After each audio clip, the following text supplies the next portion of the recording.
Welcome to ASMM Group of Education Institute Private Limited का स्वागत है। मैं महेश चंद्रा आपको पढ़ाने जा रहा हूँ थर्मोडायनेमिक्स, जो कि सेकेंड ईयर का एक सब्जेक्ट है और थर्ड सेमेस्टर का। हमारे यूट्यूब पर fifth semester plus third semester और फर्स्ट सेमेस्टर की classes free of cost start हो रही हैं, जो बच्चों के लिए देखा गया कि बच्चों को काफ़ी दिक्कतें होती, तो हमने उस दिक्कत को देखते हुए ये चीज़ें सारी फ्री ऑफ कॉस्ट स्टार्ट की हुई हैं। और आपका जो डाउट क्लासेस है वो हमने संडे टू संडे रखा हुआ है। बाकी किसी बच्चे को कोई दिक्कत हो तो हमारा व्हाट्सएप नंबर मेंशन है आपका, ठीक है, उस पर बात कर सकते हैं या कॉल कर सकते हैं। किसी बच्चे को दिक्कत नहीं आएगी। चलिए तो स्टार्ट करते हैं थर्मोडायनेमिक सब्जेक्ट। थर्मोडायनेमिक सब्जेक्ट जो है दो, ये पूरा एक ग्रीक वर्ड से लिया गया है। थर्मोडायनेमिक्स मतलब एक ग्रीक वर्ड है। थर्मोडायनेमिक मतलब हीट, ठीक है। डायनेमिक मतलब flow of heat, flow of heat, या फिर बोलते हैं ड्यू टू टेम्परेचर डिफरेंस। अगर मेरा फोर्स लगेगा तो ड्यू टू टेम्परेचर डिफरेंस की वजह से फोर्स लगेगा, ठीक है। अब देखते हैं यहाँ पर हम थर्मोडायनेमिक्स क्यों पढ़ रहे हैं। जैसे आपने फर्स्ट ईयर में पढ़ा होगा, प्रोडक्शन पढ़ा, हम क्यों पढ़ रहे हैं, फ्लूइड हम क्यों पढ़ रहे हैं, हम सोम क्यों पढ़ रहे हैं, एक लॉजिक होना चाहिए उसका। तो देखिएगा, थर्मोडायनेमिक्स से हम डिफाइन करेंगे, हम ज्ञात करेंगे, डिफाइन मतलब ज्ञात करेंगे, हिंदी और इंग्लिश दोनों में बात करेंगे, ठीक है। डिफाइन करेंगे या मतलब ज्ञात करेंगे प्रॉपर्टी के विषय में। प्रॉपर्टी हमारे पास थर्मोडायनेमिक्स में तीन ही है, प्रेशर, वॉल्यूम एंड टेम्परेचर। इसके अलावा हमारे पास थर्मोडायनेमिक्स की कोई प्रॉपर्टी नहीं है। मतलब इनका क्या असर हो रहा है हमारे पर, फिजिकल भौतिक गुणों का अध्ययन करेंगे इन्हीं चीजों का, मतलब भौतिक गुणों का अध्ययन करना। किसमें? थर्मोडायनेमिक्स में। हम यहाँ पर भौतिक गुणों का अध्ययन करेंगे। किसी को इतना कोई डाउट है तो बोलिए, ठीक है। किसी को इतना डाउट है तो बोलिए यहां तक। इसके बाद आगे चलते हैं सारी चीजों को लेकर। ये नोट करते चलिएगा जिससे कि आपकी चीजों में दिक्कत नहीं आएगी और आपको ये नोट्स प्रिपेयर करने में आसानी होगी। बाकी हम सब चीज प्रोवाइड करेंगे यहाँ पर। आपका जो सब्जेक्ट है न्यूमेरिकल क्वेश्चंस हैं, थ्योरी सब्जेक्ट, वो सब पूरा का पूरा होल सब्जेक्ट कवर करेंगे। तो ये नोट्स बना के चलिएगा, ठीक है। इतना नोट कर लिया सब लोगों ने कि हम थर्मोडायनेमिक्स एक ग्रीक वर्ड है जिसमें हम क्या करेंगे, भौतिक गुणों का अध्ययन करें, मतलब प्रॉपर्टी का अध्ययन करेंगे, जो भी हमारे पास भौतिक गुण है, ठीक है। इतना नोट हो गया। चलिए अब आगे चलते हैं।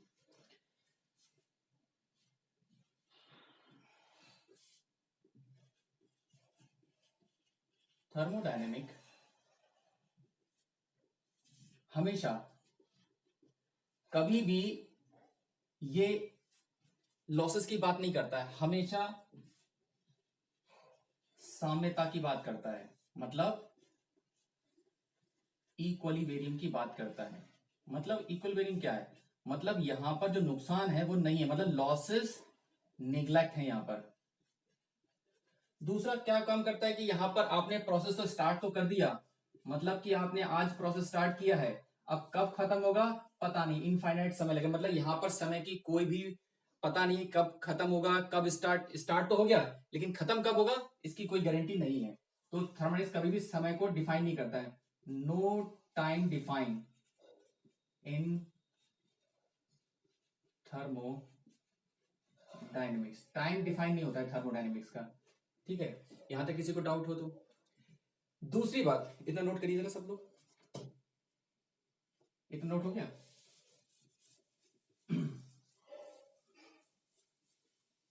नेक्स्ट, ये हमेशा कन्वर्जन की बात करता है।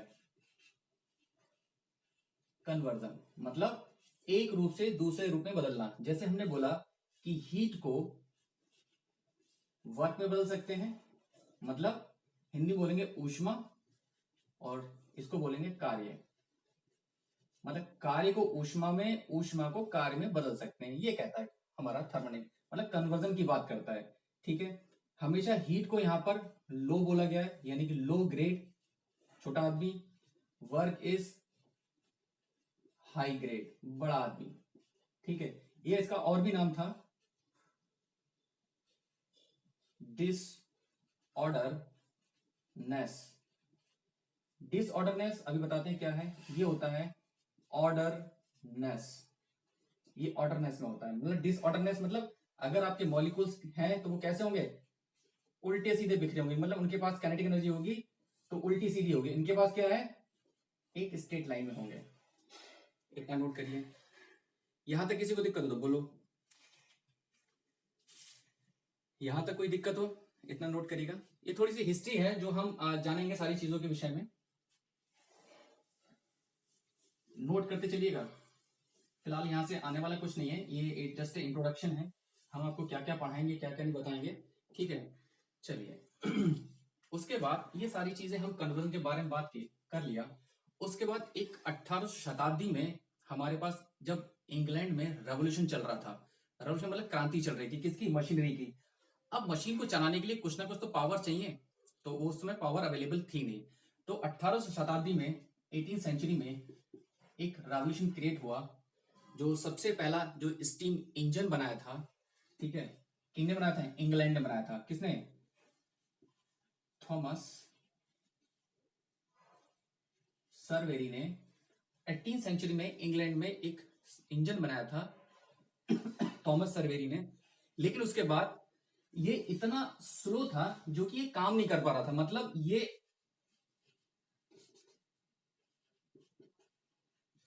एटमॉस्फेरिक मतलब वायुमंडल दाब पर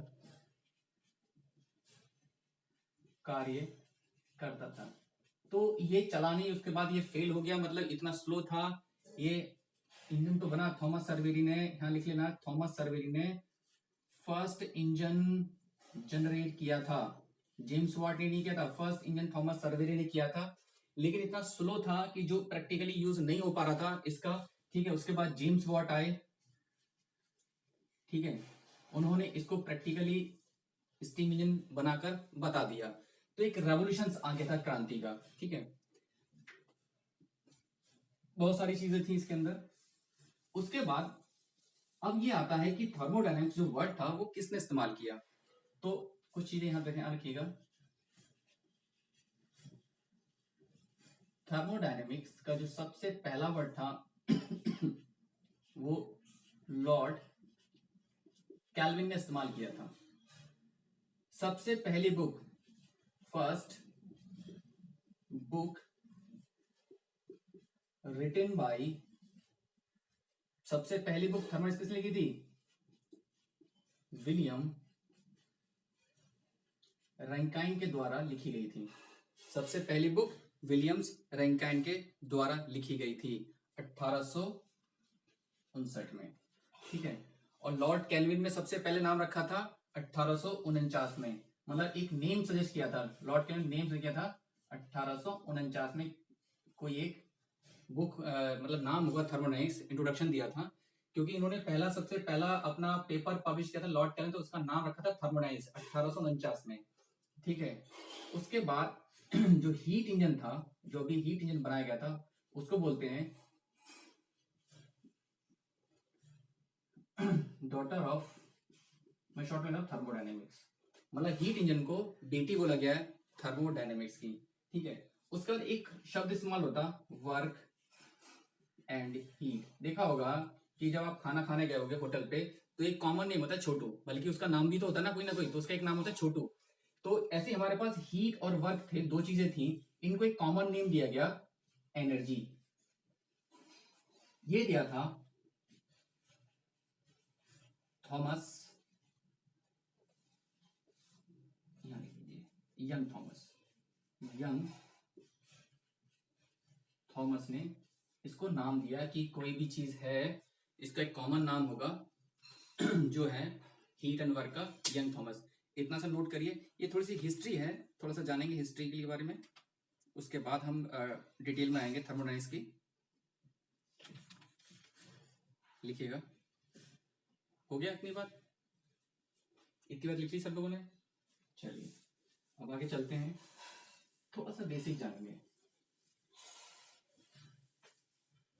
आप कभी भी लिखते हो, जैसे आपने लिखा फॉर द एग्जाम्पल, अगर आपने किसी ने न्यूटन किसी ने कोई भी चीज इन्वेंशन की हुई है, आपकी यूनिट इन्वेंशन क्यों ही है, तो जैसे मान ली फॉर द एग्जाम्पल कि अगर आपने लिखा न्यूटन तो ये गलत होगा, ये किसी का नाम है। अगर आप लिखोगे न्यूटन तो ये सही होगा साइंस की भाषा में, क्योंकि ये यूनिट नहीं है, ये किसी का नाम है, ये यूनिट है।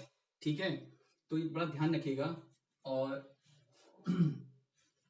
1 न्यूटन इज इक्वल टू कितना होता है 100 ग्राम। ध्यान रखिए, बहुत लोगों को पता नहीं है 1 न्यूटन इज इक्वल टू कितना होता है 100 ग्राम। एक आपने कहावत पढ़ी होगी कि जब न्यूटन किसी एक पेड़ के नीचे सो रहे थे, वहां से क्या गिरा, एक सेब गिरा। जो सेब गिरा था उसका वजन कितना था 102 ग्राम था, 102 ग्राम था।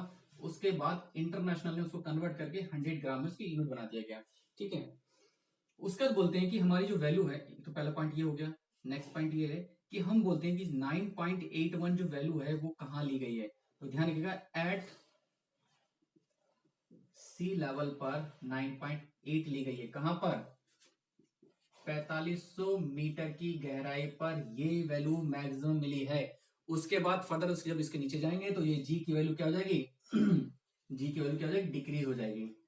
ठीक है, और अगर हम बोलते हैं कि 1 kg मास पर कितना वेट लगेगा, तो हमको बोलना पड़ेगा एट सी लेवल पर। ठीक है, क्योंकि मुझे पता है कि जी की value place to place vary करती है। अगर प्लेस टू प्लेस वेरी करेगी तो इसका मतलब जी की वैल्यू वेरी कर रही है। तो मैं बोलूंगा एट द सी लेवल, मतलब 0 लेवल पे मैं खड़ा हूंगा। ठीक है, 1 kg की वैल्यू पर कितना वेट लगेगा 9.81। अगर ये सी लेवल से थोड़ा हटता है तो ये वैल्यू चेंज हो जाएगी, मतलब मास में आपका वेट में चेंजेस आना शुरू हो जाएंगे। ठीक है, इतनी बात क्लियर हुई, इतना नोट करिए जरा इतना नोट करिए। ये बहुत लोगों को पता नहीं है तो इसलिए थोड़ा सा इंट्रोडक्शन चल रहा है, अभी अभी सब्जेक्ट स्टार्ट नहीं किया हुआ है। इतना नोट करिए,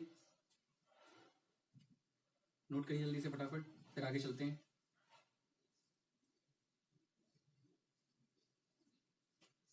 हो गया, अब बात करते हैं जेम्स वॉट सॉरी जूल्स की। एक आपके थे जूल और आपके थे मेयर। तो मेयर में आप जो हीट और वर्क पढ़ते हो, ये पहले मेयर साहब बता चुके थे 19वीं सेंचुरी में कि हीट को वर्क में और वर्क को हीट में कन्वर्ट कर सकते हैं, लेकिन इनके पास प्रैक्टिकली कोई अप्रोच थी नहीं, इसलिए ये डाटा इनके नाम पे नहीं गया। इन्होंने क्या किया, जूल्स ने इसी डाटा को कन्वर्ट किया और प्रैक्टिकली करके बता दिया। ठीक है, कि हीट को वर्क में और वर्क को हीट में कन्वर्ट कैसे करा जा सकता है। ठीक है, तो देखा होगा आप लोगों ने एक अप्रेटस बना हुआ है क्लोज। यहाँ पर क्या भरा हुआ था, सबसे पहला एक्सपेरिमेंट था वाटर के ऊपर, यहाँ थर्मोमीटर लगा हुआ था, अभी डिटेल में बात करेंगे। यहाँ पर कोई मैकेनिज्म है, ये वेट है। जैसे हम वेट को अप एंड डाउन करेंगे तो ये रोटेट करेगा, रोटेट करेगा तो यहाँ ये पानी में क्या होगा, फ्रैक्शन लगेगा इस ब्लेड के बीच और इसके वाटर के बीच, तो ये क्या करेगा, यहाँ से इसको गेन कर लेगा, टेम्परेचर जो भी आएगा थर्मोमीटर गेन कर लेगा। तो मुझे पता लग गया कि जितना वेट था उतना ही हीट में कन्वर्ट हो गया। ठीक है, ये मेरा कंटेनर इंसुलेट था। ठीक है, तो इन्होंने प्रैक्टिकली बता दिया कि हाँ ऐसे कन्वर्ट कर सकते, लेकिन ये नहीं बता पाए मेयर साहब, इसलिए मेयर के नाम पर ये फॉर्मूला नहीं गया, ये गया जूल्स के नाम पर। अब क्या था, मेयर दोनों ही अच्छे साइंटिस्ट थे, दोस्त भी थे दोनों। लेकिन कुछ समय के बाद इन्होंने क्या किया कि मेयर साहब बहुत सारे एक्सपेरिमेंट कर रहे लेकिन उससे सक्सेस नहीं हो पा रहे थे। तो ये एक होटल में रुके हुए थे।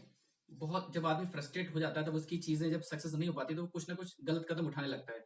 वही मेयर साहब ने किया। मेयर साहब ने क्या किया कि एक होटल में रुके हुए थे, वहां से क्या हुआ, इन्होंने छलांग लगा दी खिड़की से।